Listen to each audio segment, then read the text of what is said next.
Hindus are infinite because of the different temples and the different gods, each for a specific reason, a specific purpose. And unlike other faith traditions, Hinduism has no identifiable leader, no founder. There have been many great Hindu teachers over the years, but there is no original founder. And so the basis of Hindu thought is wide. It contains a really wide range and interpretations. The oldest books of Hinduism are the Vedas, and within the Vedas are the Upanishads. And the Upanishads became the basis for the whole philosophy. And again, it's a very intricate, it's very broad, there are so many facets to it. Another writing is the Mahabharata, which is referred to as the Great Story of India. That too was written about 300 years before Christ, and it's known to be the world's longest epic work. Only 4,000 lines of that epic stay on the main path. It contains so many traditions and teachings within it that it looks like, if you want to visualize something, you can visualize a path with all these branches out of it. So it really is incredibly broad. The Mahabharata tells us stories of struggles between two families. It almost reminds me of Romeo and Juliet, you know, the two struggling families. Well, that's what the book is about. And within that book, chapters 25 to 42 contain the Bhagavad Gita, which is probably the most popular or most familiar book that people know about Hinduism. The Gita is a conversation between Lord Krishna and Arjuna. And it's about, it takes place leading up to a battle. Now, if you listen very carefully, you'll hear some universal truths, and you'll hear some universal teachings and some unity teachings within the story. So again, the Gita is a conversation between Lord Krishna and Arjuna leading up to a battle, and Arjuna doesn't want to fight. He doesn't understand why he has to shed his family's blood. He doesn't understand why he has to take part in a battle that would kill people, since killing is like the biggest sin that there could ever be. And he casts down his weapons and he tells Krishna that, no, I will not fight. Krishna then begins the process of explaining why it's Arjuna's dharmic duty to fight and how he must fight in order to restore his karma. Now, we're familiar with the words dharma and karma. Dharma is your path. Karma is what you create through your actions and deeds. Kind of sounds like the law of mind action. Right? You know, thoughts held in mind produce after their kind. And those thoughts create actions.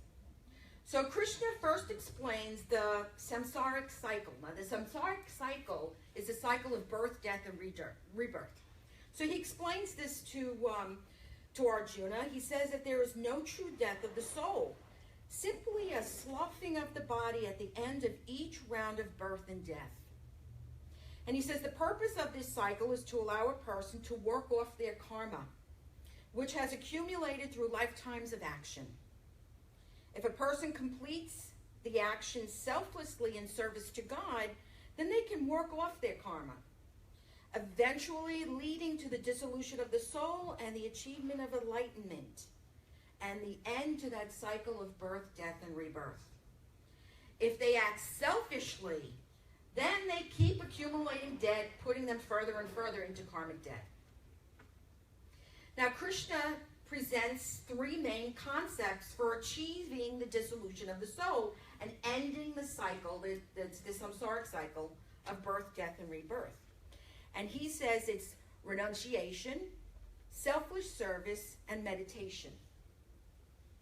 Now, all three of these elements are needed for achieving what they call yoga, or skill in action.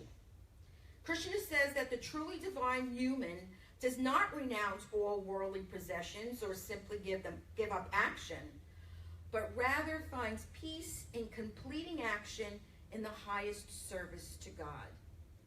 So what we're looking at here we could equate it to taking the hand of the ego or taking the hand of spirit. When we act, are we feeding our ego? Or, our human self? Or are we taking the hand and acting from selfless service in action to God? And he says that peace can be found in completing the actions that contain the highest service to God. And as a result, a person must avoid 3 traps. They're called gunas. One is rajas, which is anger and ego. The second is tamas, which is ignorance and darkness. And the third is sattva, which is harmony and purity. Now, the highest form of meditation comes when a person not only can free themselves from selfish action, but also focus entirely on the divine in their actions. So it sounds like letting go of the ego, the selfishness, and embracing the Christ within each of us. So in other words, Krishna says that he who achieves divine union with him, meaning Krishna, in meditation, will ultimately find freedom from the endless cycle of birth, death, and rebirth. The story continues that seeing Krishna in a divine state, Arjuna suddenly realizes what enlightenment can bring him. And he now completely has faith in his yogic path and his dharma. He goes on to ask Krishna how he can receive the love of God, and Krishna reveals that love comes from a person's selfless devotion to the divine. In addition to an understanding that the body is simply ephemeral, a product of what they call prakti, which is the energy and matter that we're made out of, and emerging from Purshura, which is consciousness and universal principle. So prakti and Purshura make up the human. A person must let go of their body cravings and temptations and find freedom from them. Again, sounds like activating the 12 principles within us and being the Christ. Now the Gita ends with Krishna telling Arjuna that he must choose the path of good or evil, and it's his duty to fight for his kingdom. In that, he is correcting the balance of good and evil, fulfilling his dharma, and offering the deepest form of selfless service. Arjuna understands, and with that, he proceeds to the battle. Now, the book goes on, but that's basically the summary of the Gita. Now, one of the main principles expressed is the law of cause and effect. And that's karma, the law of cause and effect. The law of cause and effect states that for every effect, there is a definite cause. And likewise, for every cause, there is a definite effect. Unity co-founder Charles Fillmore says that man lives in 2 worlds. The world of cause, which is within us, because that's where we have the law of manifestation, or the unity trinity, which is mind, idea, expression. It comes from within us, and then we express it outward. And he says, so man lives in 2 worlds, the world of cause, which is within, and the world of effect, that without. And he cites Galatians 6:7 that says, whatsoever a man soweth, that shall he also reap. So your thoughts, ideas, behaviors, and action create specific effects within your life, and that creates the life that you know it. And not only does it affect you, it affects those around you. So in this story, Krishna instructs Arjuna to not get stuck in those 3 gunas, which is the traps of anger and the ego, ignorance and darkness, and harmony and purity. Because those are all ego trackings. But you might be thinking, like, wait a minute, how could harmony and purity be a trap, right? Exactly. Well, this following story really represents and shows clearly how that can also be a trap, because you might say it may look to you like you're doing something out of goodness and out of purity, where in fact you're manipulating or trying to get your own way. The ego is very insidious. Very insidious. So here it goes. 2 wandering monks came upon a very tall hill in southern India with a beautiful and famous temple at the top. It was a once-in-a-lifetime pilgrimage for them, and this was a very sacred place, and it was a long, difficult climb to get up there. They were proud and happy to have the opportunity to erase their karma through the silent penance of the climb. After about a quarter of the way up, they came upon an elderly woman, cane in hand, making her way along. And she was having difficulty. You know, it was a very steep climb, long climb. She was having difficulty getting up there. The two monks stepped back to discuss what was going on and came to the conclusion that they would form an armchair with their arms and carry it to the top. So she too could get the benefit from the blessing of the Lord. Of course, this would also act to earn them more merit than doing it alone. Get that subtlety? They approached the old woman to offer the lift, faces beaming in pride, knowing that they couldn't wait to get up there to share with their guru the goodness that they had done. She refused, yelling at them, "Get away from me, you fools, I do this every day."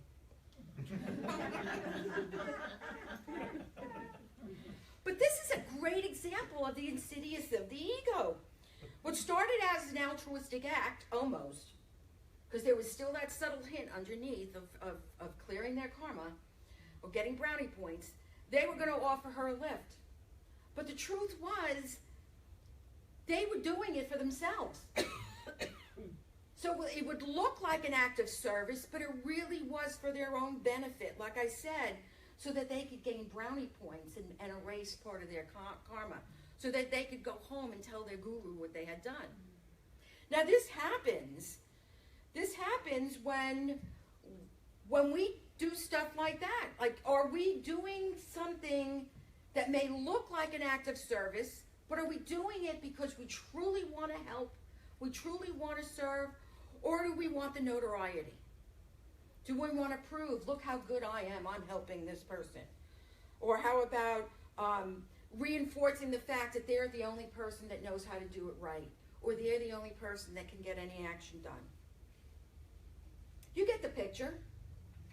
So it looks like an altruistic act, but it's not. It's really about feeding their own ego. It's a manipulation of the ego so that it looks like they're doing a good deed. It's only by being really honest and asking ourselves, what's my intention, before we do something, that we can get in touch with the person and the purpose and the reason behind that action. Are you really choosing to do something to be of selfless service? Or is there a hidden agenda? Is there something that you're hoping to gain, to benefit from it? Those monks had a hidden agenda. That was clear. Here's another story about the ego. A begging monk was sitting by the side of the road and with his bowl, chanting the Vedas. 3 Sanskrit scholars passed by without putting anything in the bowl, but one of them doubled back and officiously corrected the monk's pronunciation. The monk thanked him, and later that same day, the 3 were crossing a river in a ferry boat, when all of a sudden they heard this splashing behind them. They looked back and saw the same monk walking on water towards them, saying, "I didn't quite get that correct pronunciation. Could you give it to me again?" I mean, that says it in itself. Who's walking on water here? Who's really the one that's closer in their heart to the oneness? You know, there's a unity minister. Well, those 3 monks felt superior, and they felt that they should correct, or they had the right to correct what this person was doing. You know, they held themselves in elevated esteem because he was begging, because he was a poor monk. A unity minister that I had spoken with, a minister friend, said that he uses this particular parable when people come back from Unity Village and all of a sudden start telling people that they're praying wrong. And that can happen. And yes, we're all about affirmative prayer. We're all about, you know, not placing gender on God, that God is energy, not a physical being. But prayer is prayer. It's not about the words you use. It's about the intention and where you are in your heart when you're praying. You can pray and say words, but words are meaningless unless that feeling and that intention and that desire is expressed through them. So I love that parable. Here's another one you might be familiar with. It reminds us of who really is harmed when we hold on to anger and resentment. 2 wandering monks of a strict order came upon a high-flowing stream, and a small girl unable to cross to go home. She informed them of her dilemma, and one of the monks immediately hoisted her onto his shoulders and went across, followed by his brother monk. A few days later, the second monk erupted with emotion, yelling, "I can't believe you did that. You broke your vow to not touch a female. I'm at a loss to what to do about it." And the first monk said, "You carried her for 5 days. I carried her for 30 seconds. And that really is about anger. Who really hurts when you're angry? Not the other person. And that's what anger and resentment does to us. We hold on to it and then we explode. But again, like that first monk said, I held her for 30 seconds. You held it for 5 days. You know, we've heard the expression, forgiveness is something we do for ourselves. Because we're the only ones that suffer when we don't forgive. And like that perfect example, he had the weight of that woman on his shoulders for 30 seconds. The other monk holding it had the weight on his shoulders for 5 days. If he was able to release it when he expressed that to the other monk, who knows? Maybe he held on to it longer. But we're the only ones that suffer when there's anger and resentment. And like I said earlier, intention is so important. Because the intention is where the desire comes from. Is the intention to do good? That monk's intention was to help someone who was suffering. Yeah, he had a vow not to touch a woman. But what was stronger? A rule or helping someone? When it comes to helping someone, and again, as Krishna said in the Gita, it's about selfless service to God. It's about devotion, divine devotion, to that all-encompassing oneness and love that we are. And here's one final story about love. A Hindu saint who was visiting the river Ganges to bathe found a group of family members on the banks, shouting in anger at each other. He turned to his disciples and smiled and said, "Why do people shout in anger at each other?" The disciples thought for a while, and one of them said, "Because we lose our calm, we shout." "But why should you shout when the other person is right next to you?" asked the saint. You can as well tell them what you have to say in a softer manner. And the disciples gave some more thought to this. And finally, the saint explained, when two people are angry at each other, their hearts distance a lot. To cover that distance, they must shout to be able to hear each other. The angrier they are, the stronger they will have to shout to hear each other to cover that great distance. What happens when two people fall in love? They don't shout at each other, but they talk very softly because their hearts are very close.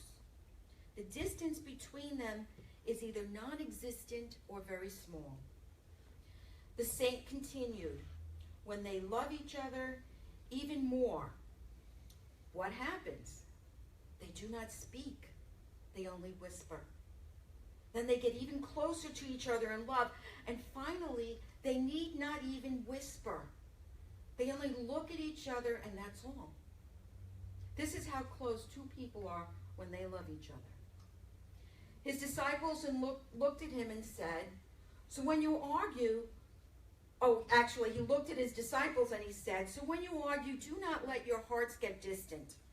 Do not say words that distance each other more, or else there will come a day when that distance is so great that you will not find the path to return. And I love that story. It's a beautiful story about unconditional love. The unconditional love that comes when we know that there is only God. The unconditional love that comes when we truly know that there is no separation, that there is only the one. This story beautifully explains what happens when hearts are connected. And it's not just about loved ones or a romantic relationship. It's about humanity. When unconditional love is present, words are not needed. That energy of pure love is so strong, so powerful, that words are not required. Sometimes it's just a look, a supportive look, a compassionate look, a touch on the shoulder can say more than any words can say. When hearts are joined, that energy transcends the physical realm, and there is only oneness. Now, on the other hand, when someone is cruel or nasty, that they're acting out of their own insecurity. They're acting from a place of fear. They're acting from a place of either needing to be right or needing to prove that they have answers. And the more they do that, the more they push people away. Their fear is so strong that they cannot allow others to get close to them. I'm sure we've all encountered angry people, people full of rage, whose sorrow, whose anger, disdain, sarcasm, and self-righteousness create barriers of protection around them. They imprison themselves in this self-created cell of fear. You can feel that energy. And since we are beings of love, we don't judge them. We love them all the more, even if we have to love them from a distance. You know, there's a saying in the 12-step programs, there before the grace of God go I. Since we all have egos, we all have the potential to put up those barriers. But luckily we know and we're aware that when we get angry, when we feel self-righteous, when we feel it's our way or no way, we can move beyond that because we know those are the trappings of the ego. Those are the trappings that Krishna spoke about in the Gita. We don't want to be in that self-contained cell. We want to be free. We want to love. We want to be the love that we are. So these stories that I've shared with you today are from the Hindu tradition, but they express divine law. These are stories about the internal struggle of humanity, the struggle to not get stuck in the ego trappings, to live from the awareness of the cause and effect, the law of cause and effect, and to live from the awareness that as you sow, so shall you reap. We choose to live, aligning our heart-mind with God. We choose to live, aligning ourselves with the Christ within and allowing ourselves to be that divine being that we are. Yeah, we're human. The ego's always going to be there. And sometimes the closer you get to experience and expressing true love, the louder the ego gets. It'll do anything to place a barrier between you and love. But we have the 12 powers within us. We have the ability to transcend anything that comes our way in the physical world, no matter how difficult it is. Because the only thing that exists is love. The only thing that exists that's true in our lives is the divinity of who we are. So I invite you this week to go out in the world and not get stuck in those ego trappings and not forget the divinity that you are, that you will always be, regardless of any human mistakes that we may make. Because they're just human mistakes. And love is stronger and more powerful than any of that. So I invite you now to close your eyes and get in a comfortable position. Remove anything that's on your lap and just put your feet flat on the floor. And just allow yourselves to relax.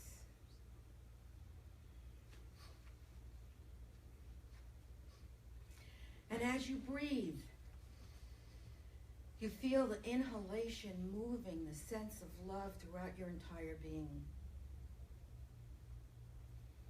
And as you exhale, you release fear and doubt and insecurity. And with each breath you take, you feel that energy of love that is your true state increasing and increasing. So that all you know, all you recognize is this state of divine love. This state of unconditional love for yourself and for all those you may meet. And you check in and you check your thoughts.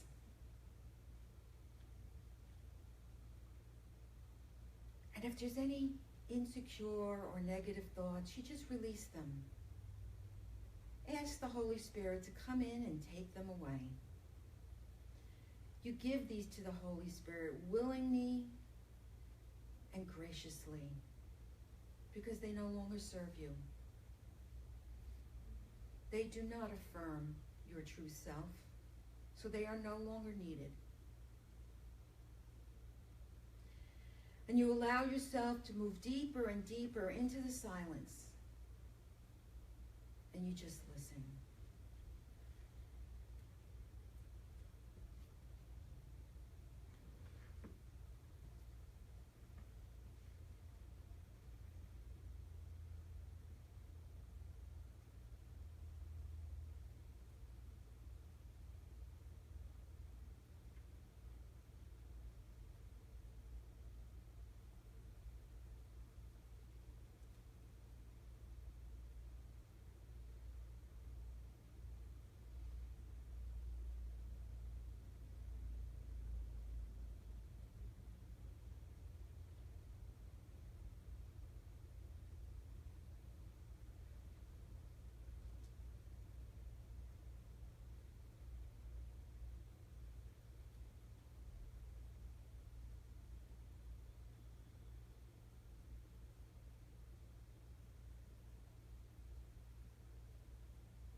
And now I invite you to bring to mind anyone who is in need of healing or prayer. We hold them in our hearts, and we offer our love and support to them. And we know that within them there's a power and a presence that will see them through anything. We Surround all of our wonderful members who may be on vacation or traveling this summer. We hold them in the light for their safety, knowing that they are pure joy, enjoying themselves on their vacations. And we hold our dear friend Karen Carroll, our board president, in the light as she sits with her sister, who is in the process of shedding her body and becoming pure light. We hold her and her family and all of their loved ones in the light, and know that the supportive spirit is there, guiding them and directing them and comforting them through this time. We express our gratitude for the awareness of love and for the ability to be that love. Thank you, God. Thank you, God. And when you're ready, you can bring your consciousness into this room, into your body, and when you're ready, you can open your eyes.